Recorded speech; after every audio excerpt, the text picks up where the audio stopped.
ආයිබෝන් අපි අද කතා කරන්නේ උදේ හවස දකින්න රුපියල් 50 නෝට්ටුවේ ඉන්න ප්‍රතාපවත් රංගනවේදියා ගැන.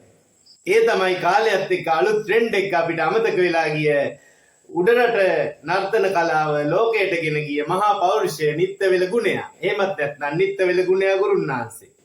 රුපියල් 50 නෝට්ටුවට මේ මහා රංගදරය ගියා වගේම 1950 නිදහස් සමරු මුද්දරේ හැඩවෙන්නේ මේ රංගදරයාගේ රූපයකින්. ඒ විතරක් නෙමෙයි ලංකාවේ ජනප්‍රිය ගීතයකට පාදක වෙනවා නිත්‍යවෙල ගුණය ගුරුන්නාන්සේ.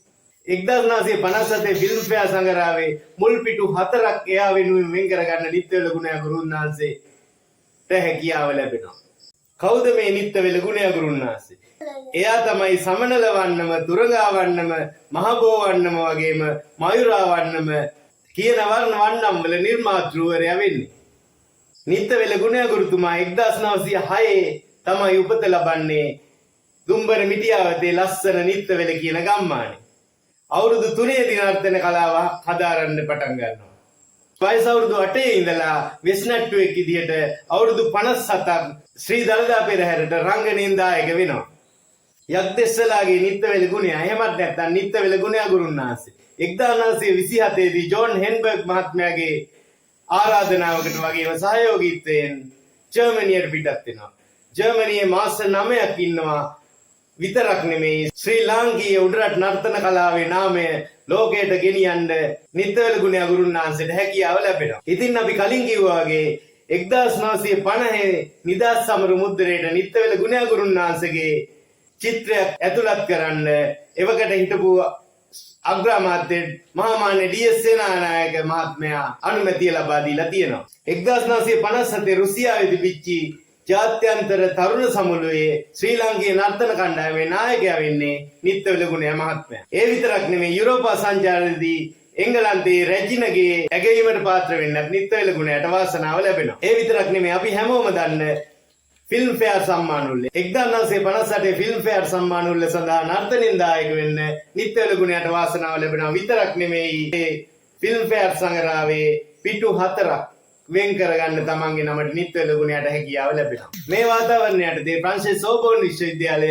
නිත්‍යවෙල ගුණයට ආරාධනා කරනවා නර්තනය උගන්වන්න සෝබෝන් විශ්වවිද්‍යාලයක සම්බන්ධ වෙන්න කියලා.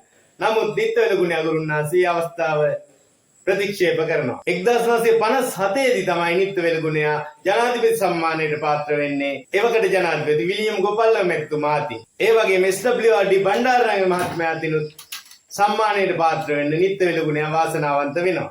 සඳහන් කළ යුත්තක් තියෙනවා. 1947 ජර්මනියෙන් නිත්‍යවෙල ගුණය ගුරුන්නාන්සේට හම්බෙන සම්මානයක් කොළඹ නගරයේදී අභිරහස් විදියට කවුරුන් හෝ විසින් සොරාගෙන තියෙනවා. නිත්‍යවෙල ගුණය ගුරුන්නාන්සේගේ අවසාන ඉල්ලීමක් තිබුණා. ඒ තමයි තමන් උගත් ශිල්පයේ මතු පරපුරට ඉගැන්වීම සඳහා රාජ්‍ය මැදිහත් වීමකින් ඉඩම් කැබැල්ලක් ලබා දෙන්න කියලා. නමුත් ඒ සඳහා හොඳ ප්‍රතිචාරයක් ලැබිලා තිබුණේ නැහැ. ඒ වගේම නිත්‍යවෙල ගුණය ගුරුන්නාන්සේගේ අවසාන භාගයේ විතරම් සතුටුදායක එකක් නෙමෙයි. එතුමා කොතරම් සම්මානයට ඇගීමට පාත්‍ර වුණත් අවසාන කාලයේ බොහොම දුක්ඛිත විදියට තමයි ගත වෙලා තියෙන්නේ. ඉතින් අවසාන වශයෙන් 1972 12 වෙනි මාසේ 26 වෙනිදා මේ විශිෂ්ට කලා ශිල්පියා රංගනයට වගේම තමන්ගේ ජීවිතයට සමු දෙනවා. ඒ සමු ගැනීම එච්චර සුන්දර සමුදීමක් නෙමෙයි. රෑ නිින්දෙදී කුප්පි ලාම්පුවක් පෙරලීමෙන් සිද්ධ වෙච්ච ගිනි ගැනීමකින් තමයි නිත්‍යවෙල ගුණය ගුරුන්නාන්සේ ලක්මාවට අහිමි වෙන්නේ. ඉතින් බොහොමත් ස්තුතියි මගේ මේ පුංචි වීඩියෝ නරඹුවට. මේ වගේ පුංචි තොරතුරු දැනගන්න වගේම සුන්දර නර්තනාංග රස විඳින්න ලයිට් වැලි එක දිගටම එකතු වෙලා ඉන්න කියලා ආරාධනා කරනවා. බොහොමත් ස්තුතියි.